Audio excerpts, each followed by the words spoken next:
After like 4 years, it's finally here. J.K. Rowling, Warner Brothers, Harry Potter's Wizarding World, Fantastic Beasts and Where to Find Them, The Secrets of Dumbledore is here, and I, for one, couldn't be happier with the result. This film brought to fruition everything that I hoped that it would. Not anything that actually happened in the movie, of course. It's an incredibly average film, but the result of the movie may have convinced Warner to finally drop the franchise. Thank God we can rest at long, long last. Hi, I'm Henry. I'm Emerald. And this is The Spotlight. Just a forewarning, we're going to spend a lot of time talking shit about J.K. Rowling and her writing style, and then recapping the first two movies in a sarcastic, ironic, and hopefully mildly funny tone. If you only care about the review of Fantastic Beasts 3, it actually starts here. Anyways, as you can probably guess, I am not a fan of J.K. Rowling's Wizarding World, for two reasons. A, J.K. Rowling is not a good person. She is a trans-exclusionary radical feminist, which is, a bad thing to be, and she also tries to write political things into her books, like, magical racism. Master has given Dobby a sock. Dobby is free. But she doesn't fully understand them, and then doesn't properly pull them off. Sean actually has a very good video essay on this topic, linked to the down below section. The TLDR is that JK writes like the worst type of neoliberal, which she is. And B, I'm of the opinion that she's not a very talented writer. I grew up reading the books, and I would call myself a fan, but she is not very good at writing. She writes things into her books, then forgets about them until fans complain, then retcons it later. She introduces slavery into the second book. Good thing it's not relevant in the third book, but the fans after the third book wanted to know what happened to slavery. Dobby is free. Oh well, in the fourth book we find out that the other slaves like being enslaved, and we just can't and shouldn't save them. The slave who wanted to be free was just a weirdo. In case you haven't noticed, I'm weird. I'm a weirdo. I don't fit in, and I don't want to fit in. Have you ever seen me without this stupid sock on? That's weird. Time travel introduced in the third book? Oh no, that could solve any problem in the Wizarding World. Time to forget about it in the fourth book, but fans are wondering why don't they just use a time turner to fix the story? Good job saving the day. Don't ever use that time machine again, though, no matter how dire things get in future sequels. Well, they can't, because in book 5, Neville walks into a cupboard with every single time machine in it, so now, time travel is gone. And then, she insists that she had the entire thing planned out. She insists that she planned the entire series out when she first conceived the idea of Harry Potter on a coffee shop napkin or whatever her story is. No, she fucking didn't. Why weren't the Horcruxes relevant till the 5th book? Why is the diary different than every other Horcrux, and why is it specifically basilisk venom that can kill them? Well, it's because she hadn't come up with an idea for any of that shit yet. Why did she never mention this Nagini backstory, even though she claims that she's known Nagini used to be a hot Asian since like 23 years ago? Well, spoiler alert, it's because she hadn't. And enough. Everyone knows that JK kind of sucks. We don't even need to rehash all of that shit that she did on Twitter where she tried to retroactively shoehorn in diversity into the books because, people were mad that she made a story about all white straight people in the 90s. God, I just do not like her. But whatever, let's forget all of that for a second to try to retroactively separate the art from the artist. Are the Fantastic Beasts movies good? Well, short answer, no. Long answer, well, I can't really tell you the long answer because it's really hard to understand how messy and dumb these movies are without really understanding the plots of all of them. So let's go and recap all of these real quick. Okay, so just to get everyone caught up on what's happening in this movie, let's recap the first two. Fantastic Beasts and Where to Find Them was JK's debut as a screenwriter. It was fine. It was a little cute. It follows Newt Scamander, who is mentioned a few times as the author of one of Harry's school textbooks. See, it's funny because Newt and then Scamander, which sounds like Salamander. Newt Salamander is a quirky Pokemon trainer played by Eddie Redmayne, who's been playing the same character since 2014. He spends the whole movie trying to capture his Pokemon, which get loose in the beginning, and hanging out with an admittedly pretty well-written comedy relief muggle. No mage. Yeah, JK managed to make the wizarding terms even weirder in America. Anyways. The half of the movie that is not about Fantastic Beasts features Redmayne running around with an American aura with whom he has flat out zero chemistry. Oh, but they get together in the end because, of course they do. Anyways, he and Tina spend the movie chasing around Ezra Miller, who is prone to exploding sometimes. It's kind of crazy how in this movie, Ezra Miller is just prone to these extreme, uncontrollable, violent outbursts that could harm innocent people around him. Good thing he's not like that in real life, though. The movie culminates in Ezra Miller exploding and dying. Colin Farrell getting sued for domestic abuse,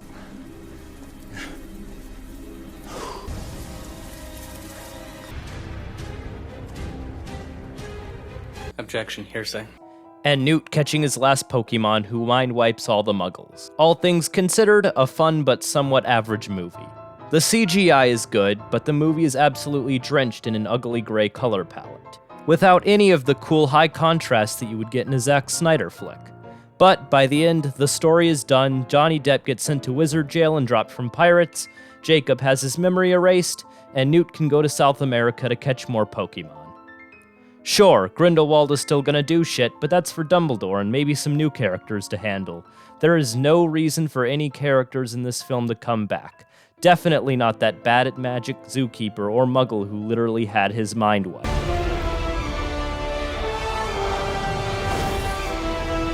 Fuck, never mind. I guess you can call the crew from Fantastic Beasts 1 domestic abuse allegations because they're back after 2 years to fight Johnny Depp.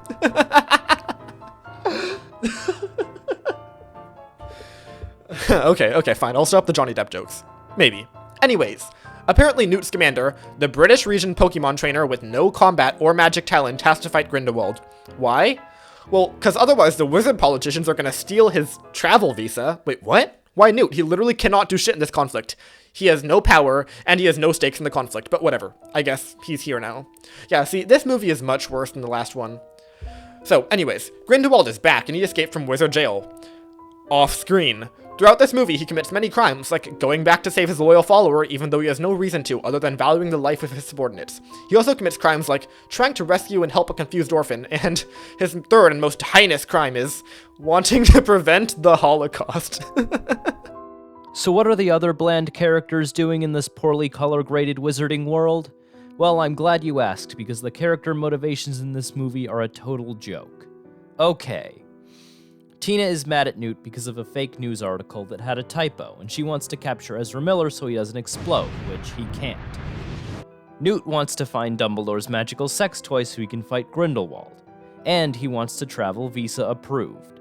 Queenie wants to join Grindelwald so she can marry the man she's been magically coercing for months, and only the first of 2 magical sex crimes committed in this movie. Dumbledore desperately wants Newt to steal the aforementioned butt plug so he can kill his ex.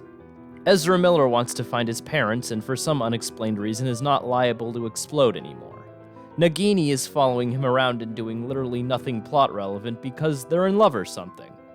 Grindelwald is trying to find Credence and recruit him to the dark side for completely arbitrary reasons, and he's also trying to prevent World War II. And Jacob is just, he's just kinda there.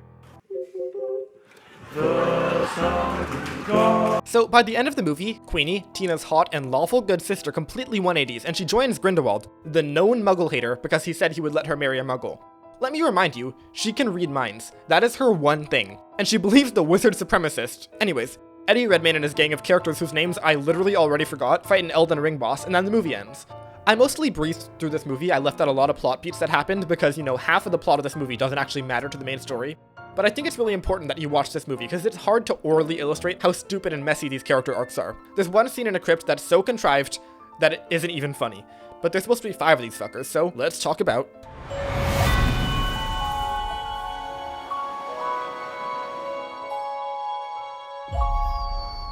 So the third installment, The Secrets of Dumbledore. Is it good? It's better, I guess. It is definitely one of the movies of all time. And I may never have to watch another one of these again, so maybe that makes me hate it less. Who knows? Altogether, it still has weird, unnecessary magical world building, like the deer that decides the big election. It still has a gross, ugly color palette, it still has characters that shouldn't even be in the franchise, the plot is still stupid, but at least it's a little less stupid. Plus, the fight scenes are kinda cool. Now, JK didn't actually write the script alone. It is marginally better.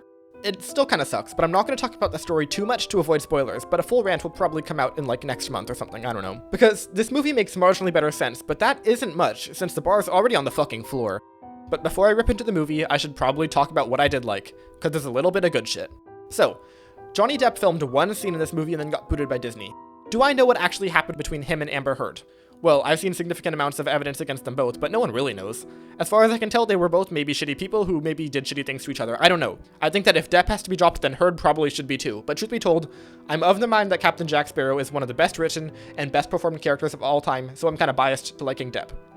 I think that Disney shouldn't have dropped him, but of all of the people who could have replaced him, I very much like Mads Mikkelsen. He's really good. I didn't think much of him as Caecilius, but after seeing him in Another Round and Casino Royale, I kind of fell in love.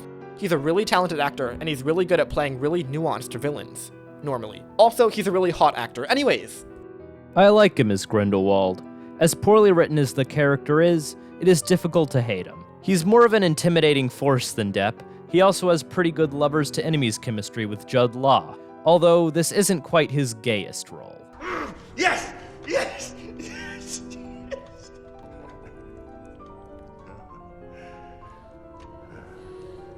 You don't scratch your fucking balls!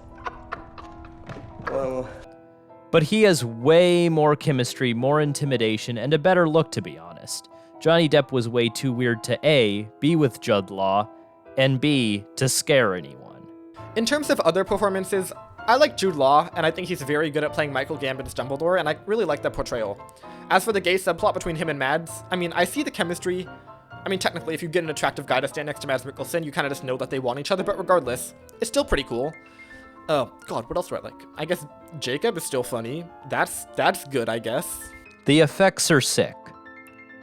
J.K. Rowling, being one of the richest authors in the world and a real-life verified cajillionaire, is very good at putting money into CGI, and, to its respect, the Coro and cinematography is good for the most part. My favorite scene in all the Harry Potter movies is the Dumbledore vs. Voldemort fight in movie 5.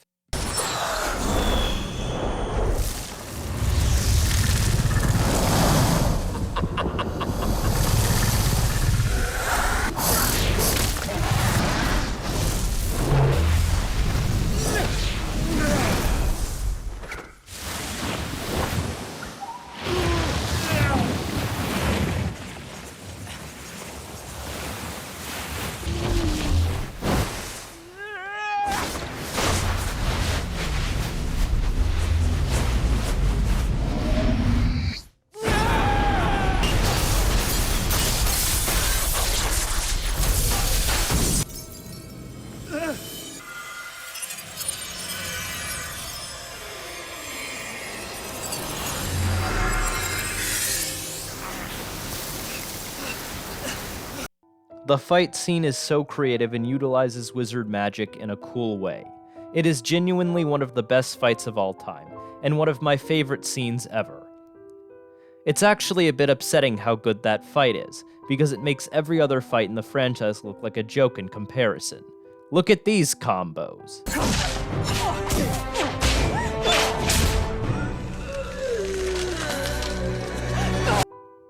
Ooh, look at that, green and red, what the fuck? Anyways, this movie breaks the trend of shitty fights. The action scenes in this film are legitimately pretty fucking sick. Finally, people use creative spells and magic shit. I really like the apparating part. I like spells that are more creative than, stupid. Good shit. And the camera work and framing are pretty cool. I've been obsessed with this Dutch tilt mirror puddle shot since the trailer came out, and it's pretty fucking cool. The only part of the cinematography that I don't like is the shitty-ass color grading. The movie looks like a Zack Snyder movie, but it lacks the high contrast that makes his movies actually pretty cool to look at. The desaturated effect only works if you use it with really good lighting, and the lighting in this movie just has some of the shitty over-commercialized MCU look. Looks like I'm out of good shit to say, so let's talk about what really didn't work for us.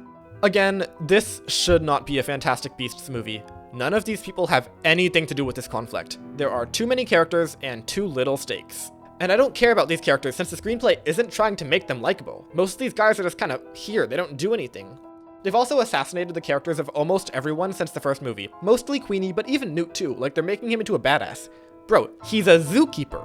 Chill. But this drives a deeper point. These movies are filler. The reason I was interested in the Wizarding World movies in the first place wasn't to see Newt Scamander and his faceless army go on a series of MacGuffin fetch quests. This is all supposed to be leading up to the duel between Dumbledore and Grindelwald.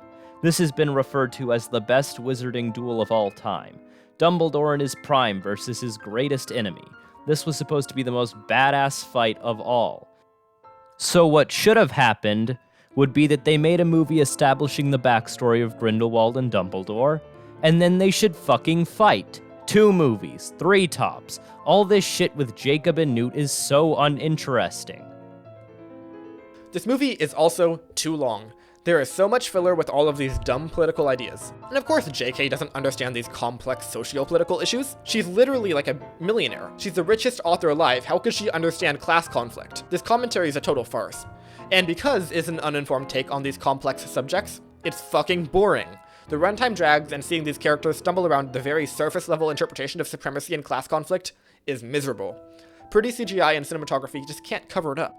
Also, wizard politics are a total joke. The institution of elections and shit are so non-functional that it's funny in a very sad way. The soap opera writing style is better since JK isn't the only writer, and she has an actual screenwriter helping. But she still has lots of creative control. Because of that, a lot of this movie is weird and unnecessary, and you could just leave out entire plot beats and nothing changes. What if the real secret of Dumbledore was the friends we made along the way? Or maybe the secret's that the story is too sprawling to fit into a feature film that also includes a subplot with Stephen Hawking and his Pokemon collection, but regardless, The Secrets of Dumbledore is utterly forgettable, and it's leagues better than Crimes of Grindewald at least, so, that's something. Like the first movie in its series, it's kind of pretty, but it's very uninteresting. I guess we'll give The Secrets of Dumbledore like a 5.4 out of 10. Remember, a 5 is an average, so the extra 0.4 points are mostly just from Mads Mikkelsen carrying the entire film on his very, very broad back. Anyways, yeah, that's our review. I've been Emerald. I've been Henry. And this has been The Spotlight. Thanks for watching. Like, comment, subscribe. Oh, God, I don't know. This film is so tiring to watch and to write about. God, I just don't care anymore. Hey, WB, stop using the same fucking IPs in every single film.